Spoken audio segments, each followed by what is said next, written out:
Now, for years, liberals have turned a blind eye to extremists operating on their end of the political spectrum. Now, we saw it all throughout the year with the Occupy Wall Street protests. Now, a new group has taken it even further. Here's a YouTube clip that you can see the radical group called the Bloc Anarchists openly brag about using terrorist-type tactics. Watch this.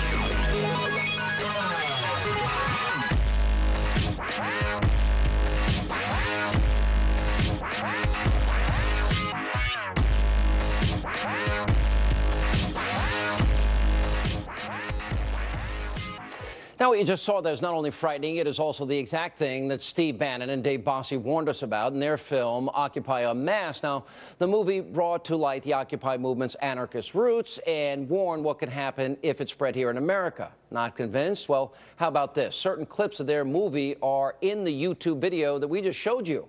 And while the group, the Bloc Anarchists, do not connect themselves directly to the Occupy movement, there are obvious similarities between the two. Joining me now with reaction, none other than Steve Bannon, Executive Chairman of Breitbart News and Director of Occupy en Masse, and Brandon Darby. He was an Occupy protester who later turned on the group and became an informant for the FBI. Guys, welcome back.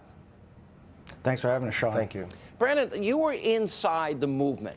And one of the things I'm afraid of is you do have this extreme left that wants to fundamentally transform and change America in ways that I don't think the average American would really comprehend. You were there. You were inside.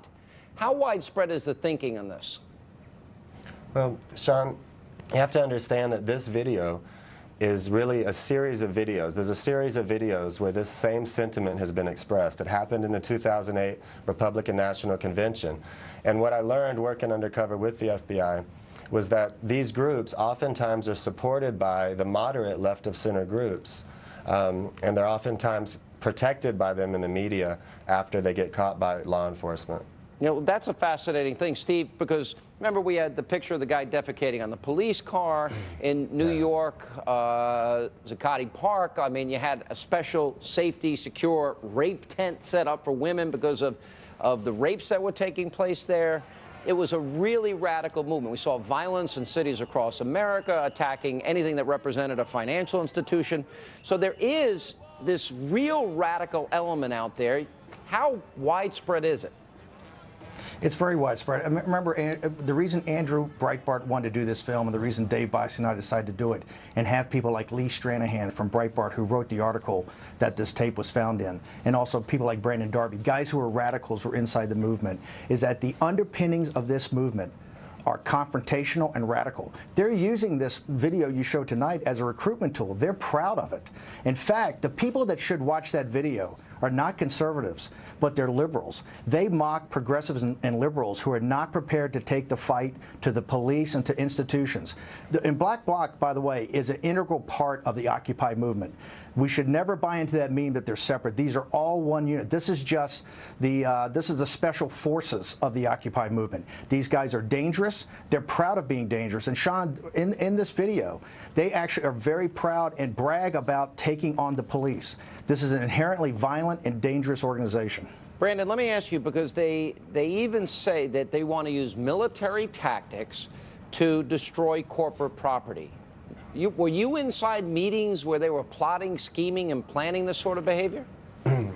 Yes, sir. I worked undercover with the FBI for 2 years. And what did they want to do? It culminated. Well, what they wanted to do in my last investigation where I testified was they wanted to shut down the Republican National Convention by any means necessary. And they planned to do it by any means necessary. And ultimately, when the group was arrested for several bomb plots to firebomb police officers and Republican delegates, when that happened, everyone on the left, from the New York Times and the left media to the Huffington Post, began to defend these bomb makers and to cast doubt upon the FBI, the men and women in law enforcement, and the informants who work with the FBI who are on the front lines of our battle against terrorism. So it all works together, but these are the Che-like romanticized figures for the left establishment, for the liberal movement. That's what this is. All right, guys, thank you both. Pretty frightening. We got to pay attention to it. It seems like American institutions now are under fire and in jeopardy almost everywhere we look.